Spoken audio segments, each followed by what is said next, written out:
Hello folks, Typhoon Carter here, and I bring to you DPP Revival Ubers Open. Today we have a doubleheader. The first set that's going to be featured in this video today will be OranBerryBlissey10 OBB versus Royal Reloaded. And then the other set I'm going to be covering later is going to be byronthewellwell versus gephicka. But I'm just going to do quick introductions for both these players. OBB, I actually covered him in one of my prior videos, lower tier fiend, and somebody who actually does play a fair bit of Ubers. I actually played OBB recently in BWPU finals, so that was a cool set. Royal, I think he actually plays a fair bit of monotype and I think some OMs as well, to my knowledge, but mainly mono. And Roy was like one of those players who kind of plays a little bit of everything. Is generally seems like a decent player from like some of the games I've seen. He does also have a good Chrono Trigger custom avatar going for him, so you know that's nice and all. But enough said though. Let's jump right into this. So Frostlass lead, Deoxys attack lead. Interesting lead matchup here because this is a matchup that Frostlass actually is favored in for a couple reasons. One, that ghost typing really comes in handy, especially if this is, for example, like just Icy Wind Shadow Ball, which is like a pretty standard set here. If you're Royal here, I would probably just take my spikes and then, you know, go next. The other way you could go about this would be, for example, if you have a Bronzong in the back or something that can deal with Frostlass, then you could, for example, just simply go pivot to that or not stay in. Frostlass, usually it's S-Ball, Icy Wind, but Ice Shard is also a viable option. So there's a few ways. OBB could just like Icy Wind here as a mid ground. It'll cover just about everything and then take your spikes. Or it could spike first if he thinks Roy's gonna respect this. We're gonna see what happens here. Just Psychics here. Roy's just gonna take his damage. Icy Winds here, and then probably just gotta get spikes up, and yeah, so both players gotta trade one layer of spikes up, and Giratina's gonna revenge kill this, or okay, OBB's gonna save that Frostlass for a sack later in case he thinks there's like a Scarfer coming, and then you could kind of use it as a one-time scout move. Calgary's gonna come in, interesting, as Dialga is going to get rocks up. I don't know about that. T-Wave's here, but probably got eat Thunder. Yeah, so this was a little bit confusing for me. Like, I'm not sure why you would go Kyogre here. Because for one, it's like, okay, maybe Royal thought that, you know, wanted to keep the Giratina alive. But like, if you're Dialga, it's like you're taking those rocks, especially if you're Spadef, right? Like think about it for a second, because like when the Giratina came in, brought in the Dialga to like presumably eat the Shell Snake, he only did like 7%, so he knows it's bulky Dialga. And then this tells me that either Royal does not have a great way to deal with Dialga, but we'll see what happens. Anyways, Calgary's gonna Calm Mind here. Just okay, sure, going to. Oh, gets credit there. Ro is probably just looking to trade a little bit of damage onto the Dialga, but now he's gonna have to bring his own Dialga out and try and deal with this, and gonna get roared out, and Kabutops is gonna come in. Kabutops, again, immense threat in Ubers. However, this Kabutops could either be a Life Orb or it could be Choice Band. Both are very plausible. And again, it's got Threaten Dialga with a low kick, but if you're OBB here, you're always sacking the Frostlass. Or not. Okay. Yeah, sure, take the trade. I probably would have just sacked the Frostlass to scout out what was going on, but that works too. And got EQ here, so Royal is able to at least salvage this, but he's very behind. And this Kyogre... Oh, that is a... Oh, is that... Whoa, okay. Dialga's gonna come in here, but... Oh, okay, I see what happened. Okay, so OBB probably banked on the fact that this Giratina was not decked out on speed investment. Because a lot of times in Ubers, funnily enough, Giratina Origin actually doesn't run max speed nearly as much as you think it would. Sometimes it might just go up to something like neutral or like Am and Groudon or something or and whatnot. So for OBB, this might probably that Ice Beam like did a lot. So that probably was like maybe like timid specs or like modest specs again, not sure, but that does look like specs damage. Dialga's could come in here and okay, yeah, doing 35, yeah, that is quite a lot, but OBB firmly ahead of this game now, and Ice Beam's here, and the last is Garchomp, and this Garchomp, there is a few things for if this is Subsalic, then Royal does have a small chance to win this, but if this is Choice Scarf, it's like chances are OBB has something that could handle this. Gotta let the Kyogre go because again, it's outlived its usefulness, and Lucario's gotta come in. Probably gonna do a significant amount with close combat here. 67%, but E-Speed will finish it off, and OBB is going to win this game 1. So here's the game there. The big decisions here I'd say was probably, you know, like Frostlass being able Roy just opting to attack the Frostlass, which again, not necessarily the worst thing to do, but I think if I mean, okay, sure, I get attacking it because like you just want to make sure Frostlass doesn't do anything else. And then looking at this team, it's like, okay, I think for example what okay, I see. If Royal did not get credit there by the Thunder, like after the Kyogre got Calm Mind, at the very least what Royal could have gotten out of this would be Ice Beaming down to Dialga so that it would at least be in Garchomp / Kabutops range. So yeah, that crit actually kind of sucked for him because I think it could have made this game a lot more interesting.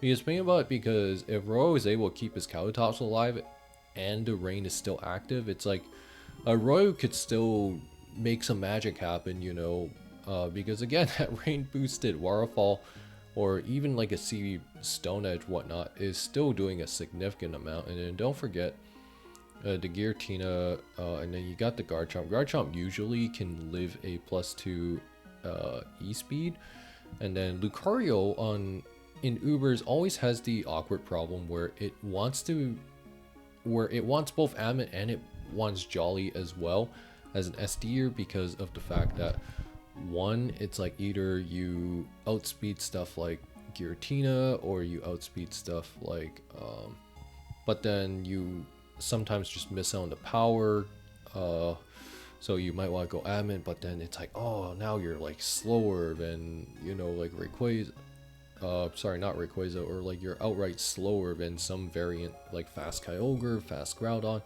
offensive Giratina, you know, stuff like that. So it's always an interesting trade-off for Lucario, but it is a very threatening sweeper.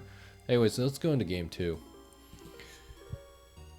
Deoxys Speed Frostlass again, so oh man, OBB deciding, yeah, I'm just gonna bring Frostlass twice.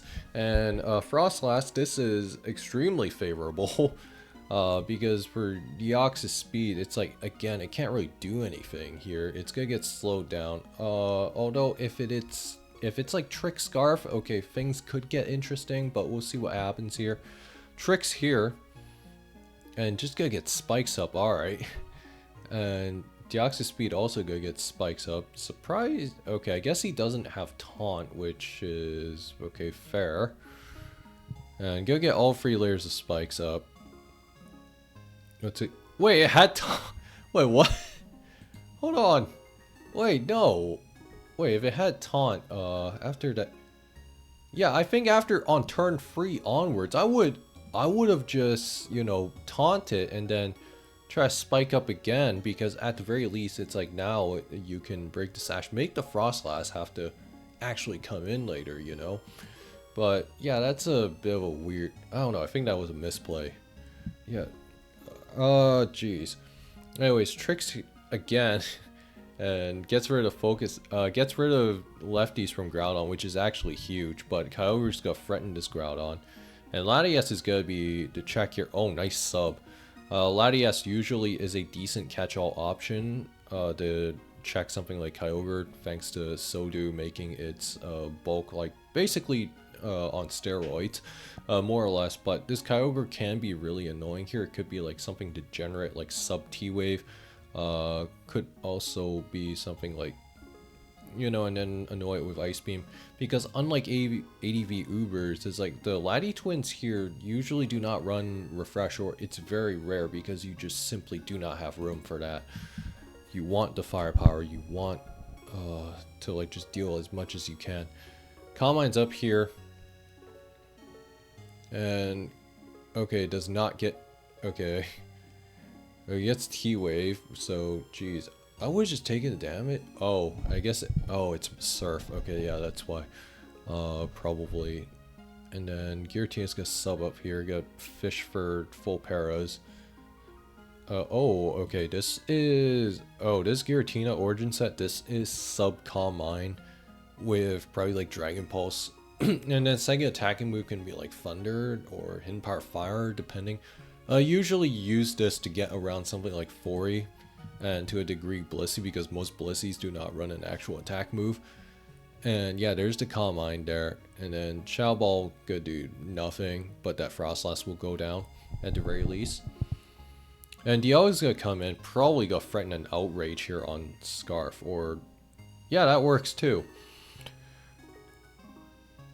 And Groudon's going to come in here, gonna possibly try to set up here to go for game. But oh no, it's a Spadef or support Groudon.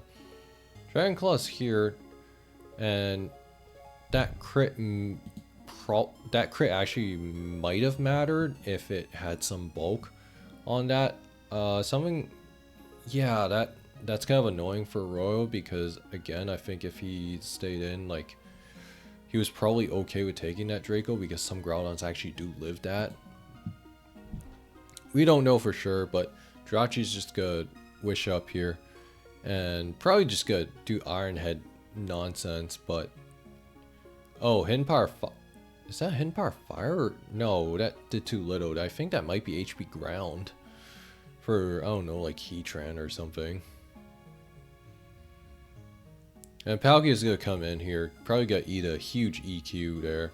But no, eats a Thunder Wave instead, which is also going to seal this game, probably. Yup, the game is almost, if not certainly over. Even with Jirachi Iron Heading, it's like Dialga is just too fat. Okay, yeah, you got one. And then, yeah, you gotta somehow make it past the Dialga, assuming this isn't just Scarf. Oh, it's Scarf Fire Blast. And yeah, OBB's gonna win this series 2-0. So a pretty good showing from OBB. I mean, yeah, there were some interesting sets here. Like you know, Sub-CM Giratina, again, not super common, but it's like very much real. Like the sub spam, and then oh man, when the Deoxys speeds his last move. Okay, so if the Groudon was rocks, I mean, it could have been like T-Wave last for all I know, which actually could be plausible. Like if Royals' team, like, or whoever gave him this team, like if the aim was to, like, you know, T-Wave spam and then try to, like, you know, be a degenerate and sub up and then, you know, try to win the game that way. And then, I mean, the Jirachi Wish Iron Head U-turn, and last might have been Body Slam for all I know. It could just be Protect.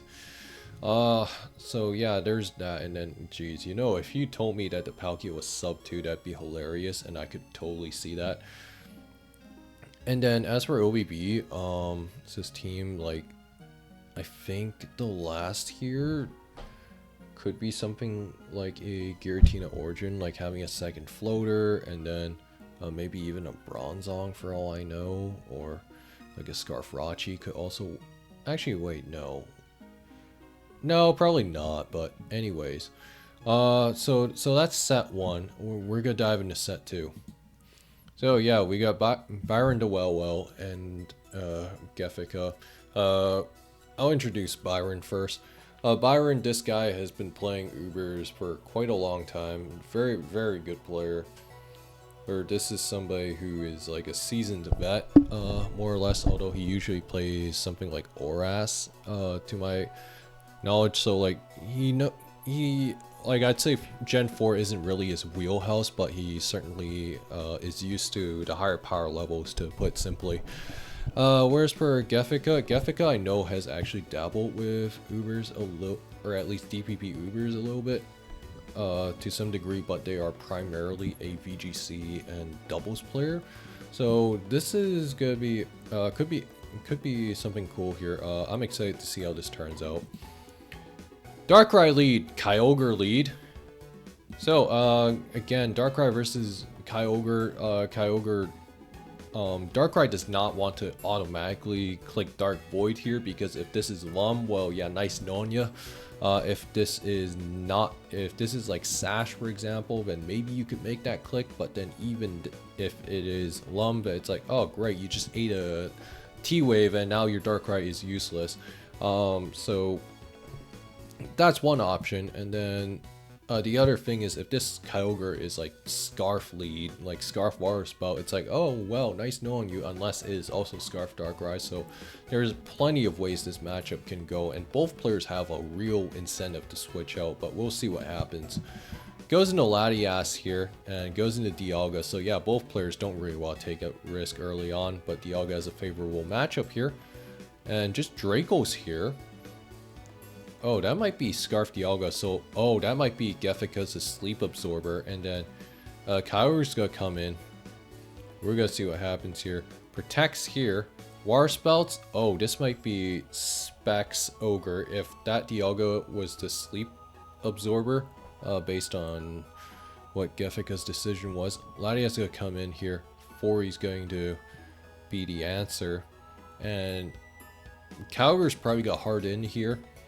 Yep, it's gonna do that. Spikes are up, and then now Byron has to swap out. No, okay, so it's got Protect here. So this is like a Sun balance, and the Protect is really doing wonders for Byron, because that is one way to contain something like a lead Kyogre.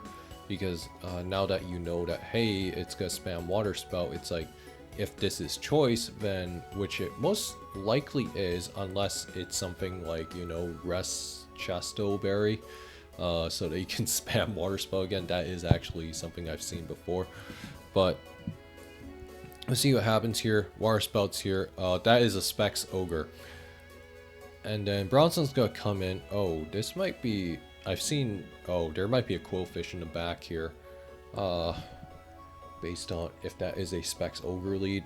Fori's gonna come in. Giratina's gonna block this. But just spike up here. Byron knowing that, look, gephicka probably has a spin blocker, so, you know, take your damage. And Groudon's gonna come in here, going to reset the weather. Straight into Thunder.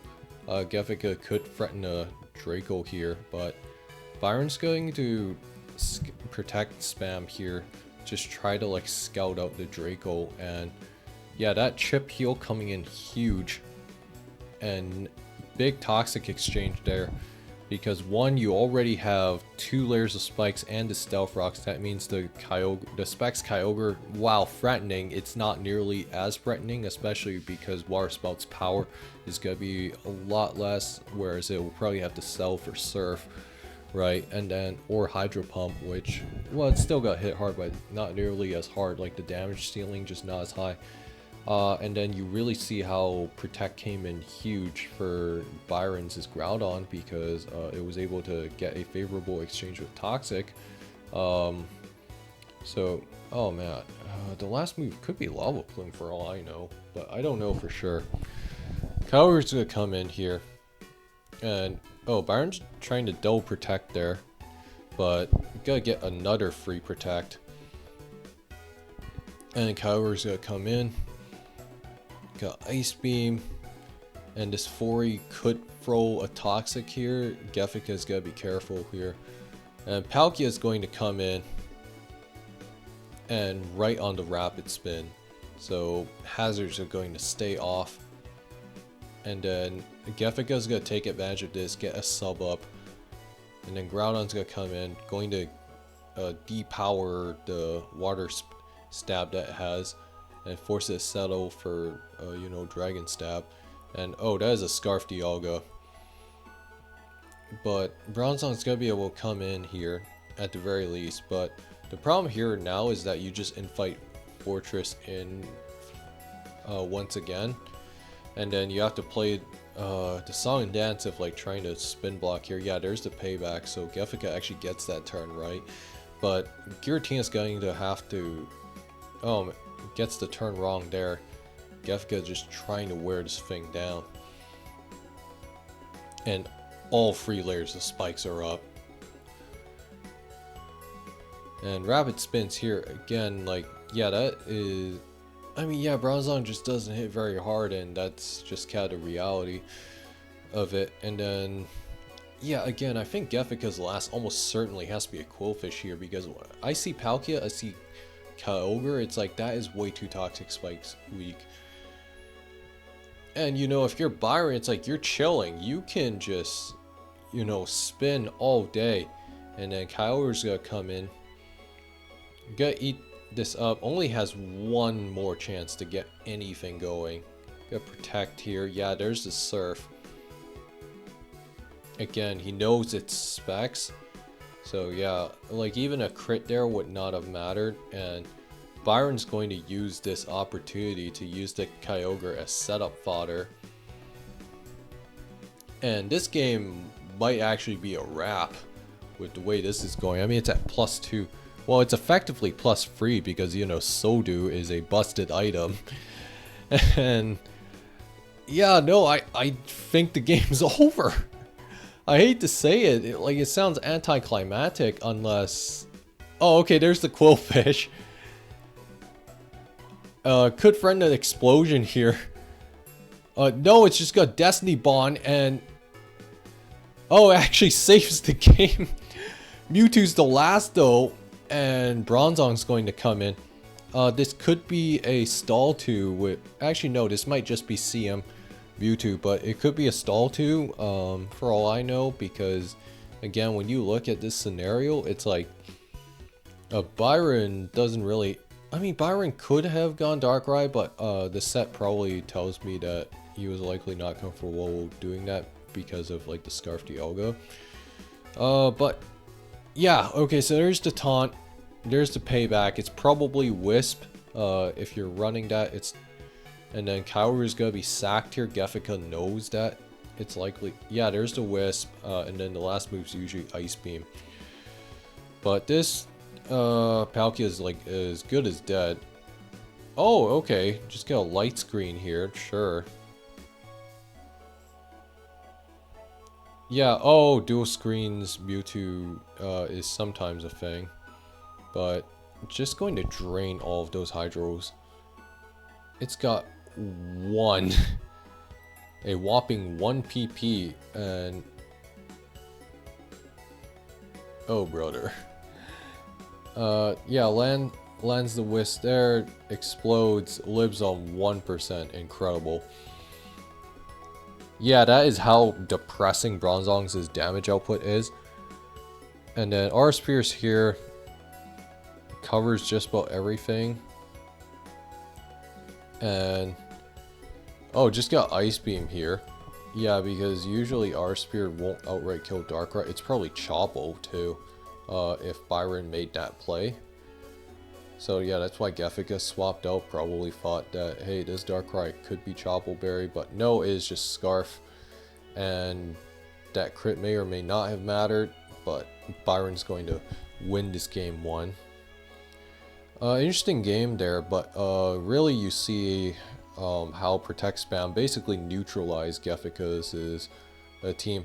I think some variation of this 6, usually it's actually a popular 6 for dealing with something like Sunstall, like especially lead Kyogre, but then in more recent times in DPP Ubers, a lot of 4s on that Eclipse Sunstall would run something like Focus Sash, so that or like 4 elites would run Focus Sash so that it can just explode turn 1, accept the trade, and then, you know, go next and set Permasun. You know the deal. But anyways, we'll go into game 2. Here we are. Tyranitar lead, Dialga lead. So this is actually a pretty scary lead for both players, because lead Dialga, if Dialga could just Aura Spear this T-Tar and then just send it packing into next week. Now this T-Tar usually it could be bulked out to, you know, for example, eat a Aura Spear reasonably and then get Stealth Rocks up, and then like it's in Custat range, and then you like sneak a Superpower or low kick in and whatnot, and then you know, go from there. But T-Tar usually is favored in this matchup, assuming the Dialga is not carrying Aura Sphere. But if you're Byron, 9 out of 10 times you probably want to switch out here. Oh, there's the low kick, and yeah, Groudon's gonna come in here, going to Revenge here. But yeah, I think Byron was just okay. Take his rocks, go next. It was probably offensive Dialga too. And then Blissey's gonna come in, going to eat this Will-O-Wisp actually. Interestingly enough. Fori, yeah, there's probably a Groudon, or actually no, probably a yeah, I think there's probably like a Laddie in the back, probably a Groudon of your own so that you can offset Weather, probably a Laddie, like, or even Palkia to like deal with that. And oh, nice EQ there. Darkrai's gonna come in, got Friend Asleep. EQ on Giratina Origin exactly for stuff like Heatran.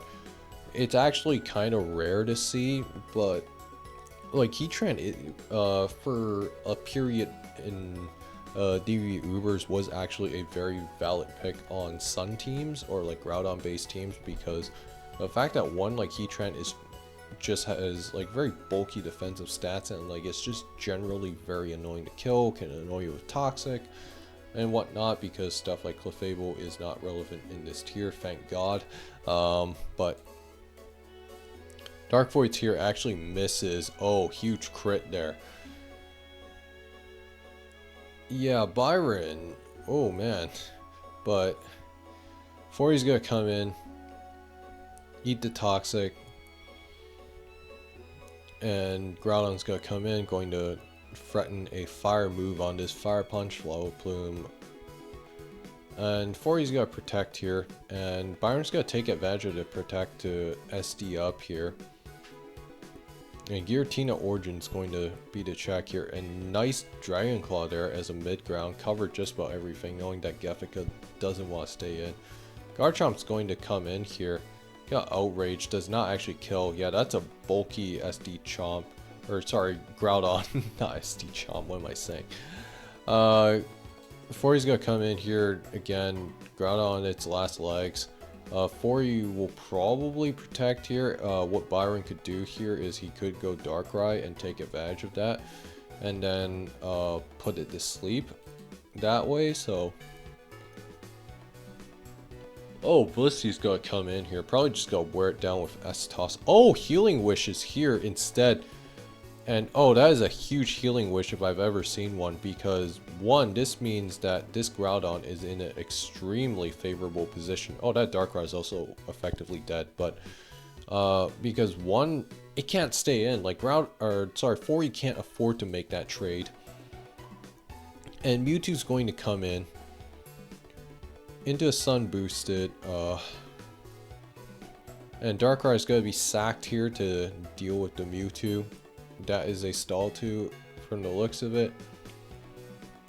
And Giratina Origin, oh, just going to Will-O-Wisp here was probably okay with trading there if that was the case, but EQ's there, going to eat a significant amount from Dragon Pulse. And really what you see here, just as that Dialga goes down and the Tyranitar comes in, so what you really see here is kind of the power of, kind of like the importance of, you know, base power on moves. because even something like a super effective Dragon Pulse, again, Dragon Pulse is like what, 80 base power. Now compare that to Draco's is 140. It's like this is kind of the trade-off you sometimes have to make, because some defensive Dialgas actually do run Draco instead of Dragon Pulse for this purpose, so you can secure those big KOs on something like a Giratina Origin. But the other thing is like, if you're doing Dragon Pulse, it's usually like you just want consistent damage output. You just want, like, sure, it's gonna be a little bit weaker, but you just don't want to miss, because again, in Ubers, a miss can be extremely detrimental due to how hard just about everything hits. But EQ's here, get you payback, and now it is Groudon versus the world. Groudon's going to set the weather here. And oh, going to eat a Fire Blast, but yeah, you can really see how hard this thing is to kill sometimes. And Tyranitar just trying to wear this thing down. And now, even with, if it gets Will-O-Wisp, it's like this thing is going to hit like a truck. Lands the Wisp here. And yeah, you can see just how hard this bad boy is like slamming stuff down. And oh, got the high road there that time, and Byron's going to win this game just barely, but he will secure a 2-0 win. So this was pretty interesting, pretty good stuff here. Healing Wish Blissey, yeah, it is a thing. It's not super common, but like, yeah, you can really see how something like Healing Wish came in extremely handy, because if it weren't for that, it's like gephicka would have at least been able to force the game free, but alas, that did not happen. And the other takeaways I would say is that in both games, really, you see kind of how much like how both sides protect and its utilization, and how it can neutralize certain threats, but it can also open the door to other threats, kind of in the same way how we saw Byron's initial Groudon entry. He was able to take advantage of Fori trying to protect Scout by getting an SD off and then dealing significant damage. Not to mention it's a bulky SD Groudon, so it was able to survive a Garchomp outrage pretty comfortably and just kind of slam it back. And how even something like Mewtwo won't quite do enough, but I think from the looks of it, it was like at +3 it was Burn, got the high roll. If gephicka doesn't get that, it's like, okay, well, you're kind of screwed anyways, but that's kind of just how the ball rolls. And because again, if gephicka doesn't get that unfavorable roll, it's like gephicka had a shot of at least like surviving out, or at least putting it in range to kind of get rid of the Groudon safely. But that's the game we play. And that being said, though, if you guys enjoyed this double header, like, comment, subscribe, and consider donating to DPP Ubers Revival's prize pool. And I will see you guys next time.